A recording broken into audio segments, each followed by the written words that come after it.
For this, what we're gonna do is just a standard leak down test. We made this contraption, we're pumping air into it. We got the 2 service fittings, low and high, and a Schrader valve is missing from both lines. We're gonna put your traditional plastic caps on there, and we're gonna pump this up full of air, and we're gonna see if it holds air or if it leaks down.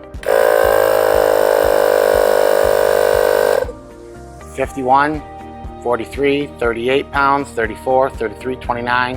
And you see that real steadily losing the air out here. We're at 12 already. So 11, 8, 7, 5, that's your Freon leaving the system. So what we're gonna do is we're gonna take the Quickcaps and put them on, high side, snap them on, and we're gonna fill this. And we're at 57.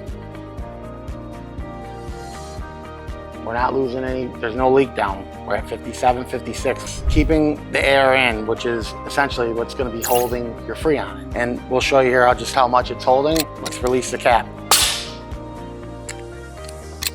That's the sound of Freon coming out when I release it. So you know that you're getting a good seal and holding your refrigerant in.